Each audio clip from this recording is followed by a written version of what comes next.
우리는 지난주에 하나님만이 해답입니다 라는 제목으로 말씀을 들었습니다. 아브라함은 그랄의 땅에 가서 살 때에 그랄 왕 아비멜렉에게 아내 사레를 또다시 너희 동생이라고 거짓말을 합니다. 그 결과 아내를 빼앗기고 이삭을 낳을 것이라 하는 하나님의 약속과 계획에 계획이 위험을 빠뜨리게 되지요. 하나님의 개입이 있었기 때문에 그 위험에서 벗어나 아내를 다시 찾을 수 있었습니다. 오늘은 하나님만이 해답입니다 제2탄을 말씀드리려고 합니다. 하나님의 개입으로 사라는 기쁨을 제공받고 하갈은 이제 어려움을 극복하는 에너지를, 힘을 제공받게 됩니다. 하나님의 계획은, 하나님의 개입은 우리 인생에도 기쁨과 어려움을 극복할 수 있는 힘을 제공한다는 사실을 우리가 믿었으면 좋겠습니다. 하나님은 아브라함과 사라에게 내년 이맘때에 사라를 통해서 아들을 갖게 될 것이다 라고 약속을 했습니다. 주님은 약속대로 사라를 돌보셨습니다. 그리고 약속하신 것을 이루어 주셨습니다. 사라는 임신을 했고 하나님께서 약속하신 그 때에 아들을 출산하게 되었지요. 하나님은 약속을 지키시는 분입니다. 약속을 지키시되 자신의 시간의 스케줄에 따라서 약속을 지키시는 분이지요. 1절과 2절은 이 약속과 시간을 강조하고 있습니다. 1절에 주님께서 말씀하신 대로 그리고 약속하신 것을 이라고 언급하면서 이제 하나님은 말씀하신 대로 약속대로 이루신다는 것을 강조하고 있지요. 그리고 2절에서는 약속하신 바로 그때라고 하는 용어를 사용하면서 하나님의 약속은 하나님 때에 이루어진다는 것을 지금 말씀하고 있습니다. 여호와 하나님은 약속의 하나님임을 기억하셔야 합니다. 그분은 약속하신 것을 반드시 지키시는 분입니다. 그리고 그분은 자신의 계획에 따라서 그 약속을 성취하셔요. 그래서 이 약속에 신실하신 하나님을 우리는 신뢰하면서 인내하며 기다려야 한다는 것입니다. 1절에 사라를 돌보셨다 하는 내용이 나옵니다. 1절에 보면 이렇게 나오죠. 주님께서 말씀하신 대로 사라를 돌보셨다. 이 돌보셨다고 하는 용어가 방문했다 하는 용어입니다. 단지 그것을 이제 번역상 돌보셨다. 그러니까 본문이 이렇게 얘기하고 있는 거예요. 주님께서 말씀하신 대로 사라를 방문했다. 지금 주님께서 두 천사와 함께 아브라함을 방문하고 소돔과 고모라를 방문한 것처럼 하나님은 이번에는 사라를 방문했다 하는 거예요.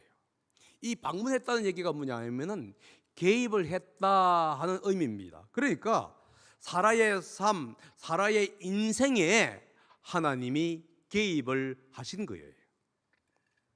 5절, 6절, 7절은 아브라함과 사라가 하나님의 개입으로 자녀를 출산했다는 점을 강조하고 있습니다. 5절에 보면 이렇게 얘기하고 있습니다. 아브라함의 나이는 100살이었다. 6절에서는요, 사라는 자신을 가리켜서 이렇게 얘기하고 있죠. 나와 같은 늙은이. 7절에서는요, 내가 지금 늙은 아브라함에게 라고 지금 얘기하고 있다 하는 겁니다. 그러니까 이 부분은 자녀를 출산하기에는 불가능한 상태에 있었는데 하나님께서 개입하심으로 이삭을 출산할 수 있었다는 점을 지금 사라가 자기의 입으로 고백하고 있는 거예요. 하나님은 인간의 삶에 개입하기를 원하십니다. 하나님이 개입하게 되면 놀라운 역사가 일어나는 거예요. 사복음서에서 하나님이신 예수님이 개입하자 놀라운 역사가 일어났지요. 병을 고치는 역사가 일어났고 오병이어의 역사가 일어납니다. 귀신이 쫓겨가는 역사가 일어나고요. 복음의 역사가 일어났던 것이냐, 사복음서에서 얘기하고 있는 것이에요. 하나님이 개입하게 되면은 불가능한 것도 이루어지는 역사를 경험하게 된다 하는 겁니다. 그 하나님이 지금 우리의 삶에도 개입하고 놀라운 역사를 베풀기를 원하신다는 것이지요. 우리는 하나님이 우리의 삶과 문제에 개입하도록 자리를 내드려야 한다는 것을 기억해야만 합니다. 하나님의 계획을 환영해야 되고요.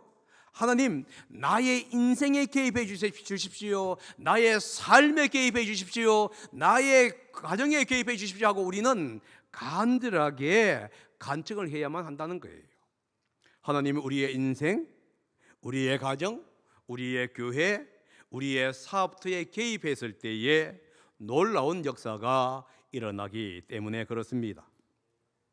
사라는 자신의 삶에 개입하여서 기쁨을 주신 하나님을 찬양하는데 6절과 7절의 그 사실을 얘기합니다. 읽어봅니다. 시작. 사라가 혼자서 말하였다. 하나님이 나에게 웃음을 주셨구나. 나와 같은 늙은이가 아들을 낳았다고 하면 듣는 사람마다 나처럼 웃지 않을 수 없었겠지. 그런 말을 계속하였다. 사라가 자식들에게 젖을 물리게 될 것이라고 누가 아브라함에게 말할 엄두를 내었으랴. 그러나 내가 지금 늙은 아브라함에게 아들을 낳아주지 않았는가. 지금 사라가 뭘 하고 있습니까? 자신의 불신의 웃음을 기쁨의 웃음으로 바꾸어 주신 그 하나님을 찬양하고 있는 것이에요. 하나님이 이렇게 얘기했죠. 내년 이맘때에 아들이 있을 것이다 라고 얘기하자 사라는 그 하나님의 약속을 비웃음으로 화답했어요. 지금 내 나이가 얼만데 하면서 비웃었습니다. 그러나 이제는요, 그 비웃음이 변해서 기쁨의 찬양으로 하나님께 예배를 드리고 있습니다. 그러면서 7절에 단수 대신에 복수를 사용하여서 자식들이라고 얘기하고 있어요. 사라는 이삭뿐만 아니라 약속된 많은 후손들을 바라보고 있었다 하는 것이지요. 이삭도 기대하지 않았는데 이 하나님이 역사하시자 이제 사라는 더 많은 후손이 자신을 통해서 이루어질 것을 약속하신 그 하나님의 약속을 바라보며 찬양하고 있어요. 여러분, 하나님의 개입과 역사를 경험하게 되면은 신앙이 바뀌어요. 사라의 신앙이 불신앙에서 이제는 긍정적인 신앙으로 바뀌고 있는 모습을 우리는 볼 수 있다는 거예요. 그래서 우리는 뭐냐면 주님의 개입과 주님의 만남을 고대해야 하는 이유가 뭐냐면 주님을 개입하시고 주님을 만나는 순간 우리의 신앙이 바뀌고 사람들의 신앙이 바뀌는 거예요. 그래서 여러분들은 뭘 기도해야 하냐 하면 주님, 내 자녀가 교회에 나오게 해주십시오 이렇게 기도하지 마시고 주님, 내 자녀가 하나님을 개인적으로 만날 수 있도록, 그리고 하나님께서 그들의 인생에 개입하도록 주님 도와주십시오라고 얘기해야 돼요. 주님을 만나고 주님이 그들에게 개입하는 순간 그들의 신앙과 사고가 바뀌어지기 때문에 그렇습니다. 이삭의 출생으로 인해서 기뻐하는 그 삶 속에서 지금 고난이 다가오고 있어요. 이삭이 저절될 즈음에 아브라함은 큰 잔치를 벌입니다. 보통 아이들이 저절될 때에는 한 2살이나 3살 정도가 된다고 보면은 이삭이 태어난 지 한 2, 3년 후에 이제 아브라함이 잔치를 벌였다라는 것을 우리는 알 수가 있지요. 이 잔치를 벌이고 있는 중간에 사라가 보니까 하갈과 아브라함 사이에 태어난 아들 이스마엘이 이삭을 놀리고 있는 것이에요. 이 모습을 보고 사라는 저 여종과 아들을 내보내라 라고 지금 아브라함에게 요구를 합니다. 그러면서 그들은 내 아들 이삭과 유산을 나누어 갈 수 없다 라고 말을 하는 것이지요. 10절이 그 얘기합니다. 읽어봅니다. 시작. 사라가 아브라함에게 말하였다. 저 여종과 그 아들을 내보내십시오. 그 여종의 아들은 나의 아들 이삭과 유산을 가지고 다닐 수 없습니다 라고 얘기합니다. 기쁨의 잔치가 고통과 고난으로 바뀌는 순간입니다. 성경은 이스마엘이 이삭에게 무슨 행동을 했는지 정확하게 언급하고 있지를 않아요. 그래서 성경은 단지 놀렸다라고 하면 얘기하고 있지, 그 놀렸다고 하는 그 내용이 무엇인지에 대해서는 침묵을 하고 있다는 것이죠. 그런데 사라가 단호하면서도 신속하게 반응한 것을 보게 되면은 이 놀랐다고 하는 그 용어가 정당하지 못했던 어떤 행동이었다는 것은 직감할 수가 있겠지요. 사라는 이 이스마엘의 행동을 보면서 하갈이 자신을 멸시했던 과거의 모습을 떠올렸는지도 모릅니다.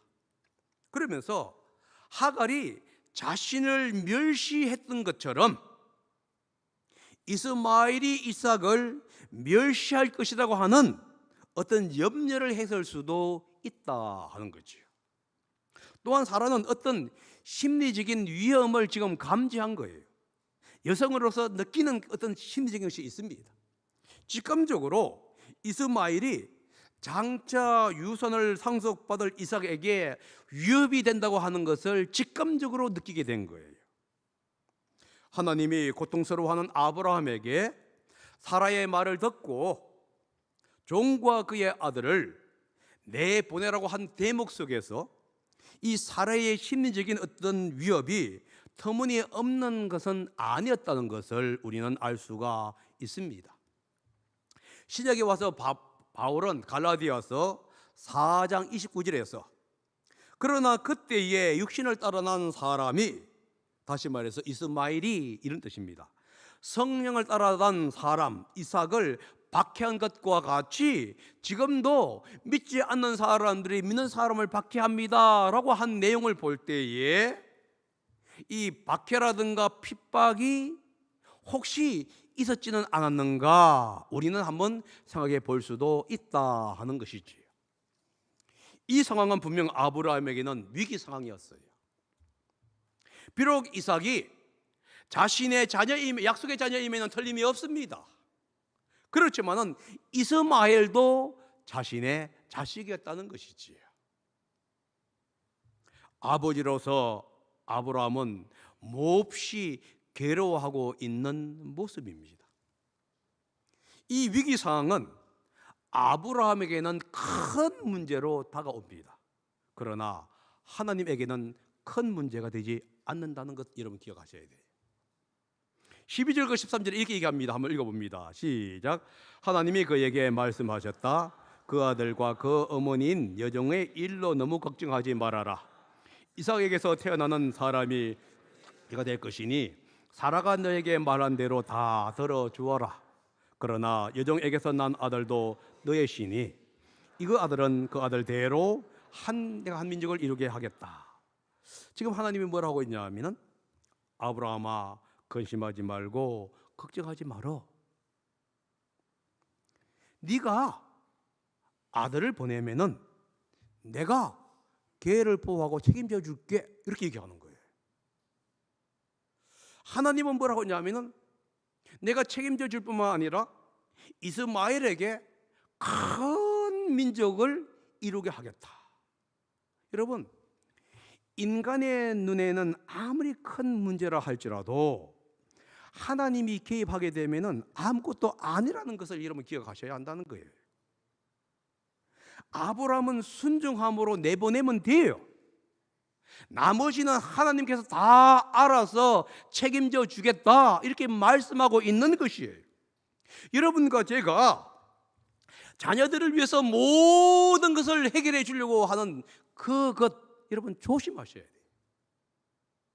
아브라함이 할 수 있는 게 아무도 없었어요. 하나님이 뭐라 했냐면 보내라 이렇게 얘기한 거예요. 아내가 뭐라 하냐면 보내라 얘기하고 요구하고 있는 거예요. 이것은 아브라함에게는 자기가 할 수 있는 것이 없다는 것을 얘기해 주고 있습니다. 아브라함은 순종해서 보내는 거예요. 여러분과 제가 할 수 있는 한 노력하면 됩니다. 그러나 그 나머지를 가지고 염려하고 걱정한다고 해서 문제가 해결되는 것이 아니라는 거예요. 그것은 하나님께 맡기게 되면은 하나님께서 알아서 모든 문제들을 하나 둘 해결해 주셔요. 그래서 우리에게 필요한 게 뭐냐면 염려하고 걱정하는 게 중요한 게 아니라 얼마나 하나님을 신뢰하고 우리의 자녀들을, 우리의 삶을 하나님께 맡기느냐, 이게 중요한 거예요. 하나님은 때때로 인간에게 불편할 수 있는 것을 기획하고 있다는 사실을 기억하셔야 돼요. 하나님은 이스마엘을 보호하고 큰 민족을 이루겠다고 약속했습니다. 그렇다면 그렇게 할 수 있는 분이 이스마엘을 내보내지 않고 보호하고 큰 민족을 이루면 되지 않습니까? 그런데 꼭 이스마엘을 내보내 가지고 이 아브라함으로 하여금 큰 고통과 괴로움을 경험하게 했어야 했냐 이거예요. 이 아브라함의 가슴에 대목을 팍 박아야만 했느냐 하는 거예요. 이 의문은 오늘날 우리도 가질 수 있는 겁니다. 하나님이 꼭 우리에게 고난과 고통을 경험하도록 우리를 내몰아야 했냐 이거예요. 그냥 좀 해결해 줄 건데 어차피 잘 해결해 주면 얼마나 좋겠습니까? 그런데 눈물을 흘리고 고통을 당하게끔 대목을 쾅쾅 받고 있는 그 모습이에요. 우리는 이해할 수가 없다는 겁니다. 무엇 때문에 고난과 어려움이 왔는지 우리는 이해할 수가 없을 수도 있어요. 그러나 분명한 것은 하나님은 선하신 분이고 모든 것을 협력해서 선을 이루시는 분이라는 점이에요. 하나님은 우리가 당하는 크고 작은 고난과 고통, 눈물과 슬픔, 기쁨과 즐거움 모든 것이 우리의 신앙이 성장하는 데 필요한 자양분이 되기 때문에 우리에게 허락했다고 하는 그 믿음과 신뢰가 우리에게 필요할 뿐이다 하는 것이지. 하나님은 아브라함에게 얘기하지요. 이스마엘과 하갈을 내보내라 라고 얘기합니다. 이 얘기 뭐죠? 네가 내보내면은 내가 책임질게 이거예요. 네가 내보내면은 내가 책임질게. 우리도 마찬가지입니다. 네가 나에게 맡기면은 내가 알아서 너의 자녀와 모든 것을 내가 책임져 줄게. 그것이 비록 고통의 길이고 슬픔의 길이고 아픔의 길일 수는 있습니다. 그러나 최종적으로는 영광의 길이고 승리의 길이라는 것을 여러분 믿으셔야만 해요. 여러분, 그것은 하나님이 이스마엘을 버렸다 이런 뜻이 아닙니다. 많은 사람들이 오해를 하는데 뭐냐면 하나님이 이스라엘을 버렸다고 얘기해요. 아니에요. 이스마엘을 버린 게 아니라 하나님이 이삭을 보호하신 거예요. 여러분, 하나님은 이스마엘을 책임져 줍니다. 또한 하나님은 이삭을 이스마엘로부터 보호하기를 원하신다는 것도 여러분 분명한 사실이다 하는 거예요. 아브라함은 생애 마지막 때가 되었을 때에 그는 다시 한 번 더 이삭의 유업을 위해서 자기가 낳은 다른 아들들을 보내는 장면이 나옵니다. 그것은 뭐냐면 그 아들들을 그가 하나님이 버렸다 이런 뜻이 아니에요. 하나님은 그 아들들도 보호하시고 있는 거예요. 단지 약속의 아들을 지금 보호해 주시는 거예요. 그들로부터 해코지 당하지 아니하도록. 여러분, 여기서 우리는 중요한 게 있습니다. 아브라함은 하나님의 말씀에 순종해서 다음날 아침 일찍이 이제 먹을거리와 물을 주면서 하갈과 이제 아들 이스마엘을 내보냅니다. 이 장면은요, 아비로서의 아브라함의 배려예요. 덥고 푹푹 찌는 그 여름 날씨 속에서, 그 무더운 날씨 속에서 조금이라도 선선할 때 출발하라고 하는 그 아버지의 배려였습니다. 하가가 이스마엘은 이제 길을 떠납니다. 그리고 브엘세바 빈 들에서 정처 없이 헤매고 있어요. 왜냐하면 출발 자체가 준비된 것이 아니었기 때문에 그들은 목적이 없었던 거예요. 그러니까 목적이 없으니까 지금 브엘세바 지역에 여기도 가고 저기 가고 기웃기웃 하고 있는 거예요. 그러다 보니까 가족 부대의 물이 다 떨어집니다. 하갈은 이스마엘을 덤불 아래에 뉘어놓고 통곡하고 있는 모습인데요. 15절과 16절입니다. 읽어봅니다. 시작.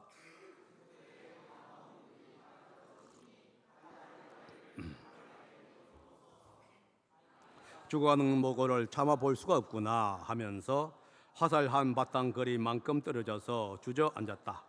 그 여인은 아이 쪽을 바라보고 앉아서 소리내어 울었다. 지금 하갈과 이스마엘은 절망 속에 있는 거예요. 이들이 할 수 있는 것은 아무것도 없었습니다. 이들이 할 수 있는 것이라는 것은 죽음을 기다리는 것밖에는 없었어요. 다만 희망이 있다면 하나님인 거예요. 지금 이 하갈은 아이를 바라보면서 소리내어 울었다라고 얘기를 합니다. 그 울음은 슬픔과 고통의 눈물이었겠지요. 그러면서도 하나님에 대한 여러분 울부짖음이었던 사실을 여러분 기억하셔야 돼요. 하갈이 사라에게 쫓겨서 울고 있을 때에 하나님이 그의 음성을 듣습니다. 그리고 이 하갈의 울부짖은 음성, 하갈의 부르짖음을 들었다는 의미 속에서 이스마엘이라고 하는 아들을 주었어요. 그러니까 이스마엘이라는 게 뭔 뜻이냐면 하나님이 울부짖는 소리를 듣는다 이런 뜻이잖아요. 그런데 지금 이 하갈이 이 누구를 보냐면 이 이스마엘을 바라보면서 울고 있는 거예요. 여러분 과거에 자신의 울부짖음을 들으신 그 하나님을 바라보면서 지금 울고 있다 이거예요. 울부짖는 소리를 들으시는 그 하나님께 도움을 구하고 있는 모습, 이것이 바로 하갈의 모습이었어요. 다른 말로 말하면 하나님의 개입을 부르짖으면서 지금 울고 있는 겁니다. 하갈의 울음은 부르짖음은요 하나님께 상달됩니다. 17절과 18절입니다. 시작. 하나님이 그 아이를 우는 소리를 들으셨다. 하늘에서 하나님의 전사가 하갈을 부르며 말하였다. 하갈아 어찌 된 일이냐, 무서워하지 말아라. 아이가 저기에 누워서 우는 저 소리를 하나님이 들으셨다. 아이를 앉아 일으키고 달래어라. 내가 저 아이에게 큰 민족이 나오게 하겠다. 성경이 이렇게 얘기합니다. 하나님이 그 아이의 우는 소리를 들으셨다. 아마 하갈도 울고 아이도 울었을 거예요. 지금 그것을 하나님께서 뭐라 했냐면 아이의 우는 소리로 들었다라고 이렇게 표현할 뿐입니다. 하나님은 하늘에서 하갈의 울부짖는 부르짖는 소리, 하갈의 고통과 괴로움을 들으십니다. 그리고 그의 눈물의 간구를 보신 거예요. 그리고 하나님은 이스마엘을 기억하십니다. 울부짖는다고 하는 그 소리를 기억했다 이런 뜻이에요. 그리고 하나님은 응답하시지요. 여러분, 여러분이 부르짖는 그 부르짖음의 소리를 하나님은 듣고 있다는 사실을 지금 성경은 우리에게 말씀하고 있는 것이에요. 그래서 천사들에게 하갈에게 보내서 위로해 주시는데 무서워하지 말아라. 여러분, 두려움에 떨고 있는 하갈에게 하나님은 지금 무서워하지 말라고 얘기하고 있는 거예요. 하나님은 그의 아픔의 소리, 부르짖는 소리를 들으셨기 때문에 그렇습니다. 이스마엘은 아버지의 보호와 부양을 받지 못했습니다. 그러나 하나님은 이스마엘을 보호하고 부양하고 있는 것이지요. 인간의 부모, 혈육의 부모가 보호하지 못하고 부양하지 못했다 할지라도 여러분 낙심하지 말아야 할 것은 하나님이 보호하고 부양해 주시기 때문에 그래요. 여러분, 하나님은 이스마엘을 버리지 않았습니다.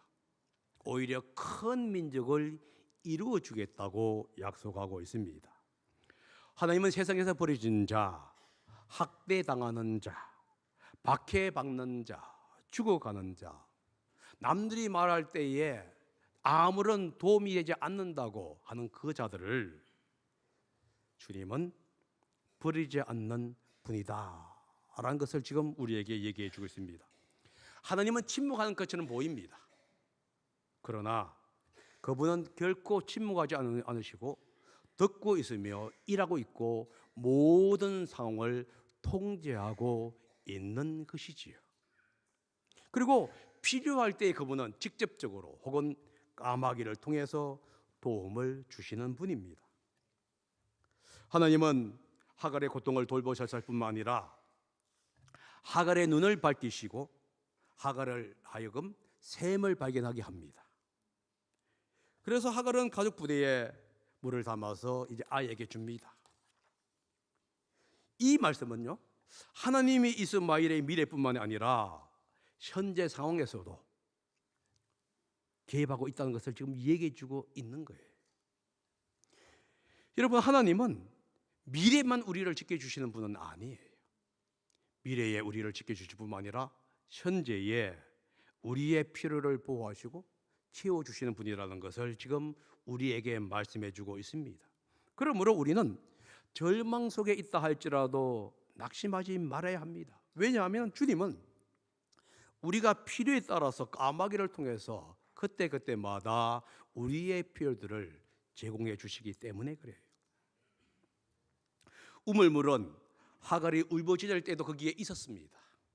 단지 하갈은 그것을 발견하지 못했을 뿐이라는 거예요. 하나님은 보여주시면서 그것을 발견하게 하시는 겁니다. 사람은 어려운 환경에 접하게 되면은 또 혹은 매몰되었게 되면은 자신이 마땅히 보아야 할 것을 보지 못합니다. 하나님께서 영적인 눈을 뜨게 할 때에만 볼 수 있다는 것을 여러분 기억하셔야 돼요. 여러분들이 정말로 하나님께서 준비한 것들을 보기를 원한다면은 여러분의 눈을 떠야 합니다. 하나님이 개입하셔서 여러분의 영적인 눈을 뜨게 해 주셔야만이 여러분들이 이미 있는 것을 볼 수 있다 하는 거예요. 그러므로 우리는 하나님께 기도해야 돼요. 우리 인생에 개입하도록, 우리의 문제에 개입해서 우리의 영적인 눈이 뜨게 해달라고 여러분 기도해야 합니다. 하나님은 물을 공급해 줄 뿐만이 아니라 아이가 자라는 동안에 늘 함께 동행했습니다. 돌보아 주셨어요. 그리고 뭘 했냐면은 큰 민족을 이루어 주겠다고 그를 지켜주고 있습니다. 주님, 우리 자녀들이 자라는 동안에 주님이 늘 함께 하시고 그들이 하나님을 경험할 수 있도록 도와주십시오. 우리는 이렇게 기도해야 돼요. 하나님, 나의 문제도 마찬가지입니다. 주님이 개입하셔서 분명히 문제의 해결책은 옆에 있는데 그것을 보지 못하고 있는 나의 어두운 눈, 문제에 매몰되어서 더 이상 아무것도 보지 못하는 그 눈을 뜨게 하셔서 문제를 해결할 수 있도록 도와주십시오. 이렇게 기도해야 하는 것이 우리의 자세란 사실을 기억해야만 합니다. 여러분, 기쁨이 있으면 고난이 있어요. 고난 뒤에는 하나님의 위로가 있습니다. 왜냐하면 그 고난은 하나님이 새로운 희망을 주는 전조등이기 때문에 그렇습니다. 큰 민족을 이루기 전에 시련이 먼저 왔어요. 아브라함도 민족의 아버지가 되기 전에 많은 고난을 경험했습니다. 이스마엘, 큰 민족을 이루기 전에 많은 고통을 경험을 했다 하는 거예요. 우리 고난은 우리가 하나님의 사람으로 든든히 세우려고 하는 하나님의 계획의 일부라는 사실을 여러분 기억하셔야 돼요. 그래서 여러분들이 만약에 고난 속에 있다면, 어려움 속에 있다면, 문제 속에 있다고 한다면은 하나님의 개입을 여러분 간구하시기 바랍니다. 하나님, 나의 삶에 개입해 주십시오. 우리의 삶에 개입하셔서 나의 마음과 상황을 바꾸어 주십시오. 이렇게 기도하는 제가 되고 우리 성도님들이 되시기를 예수님의 이름으로 축복합니다. 기도하겠습니다.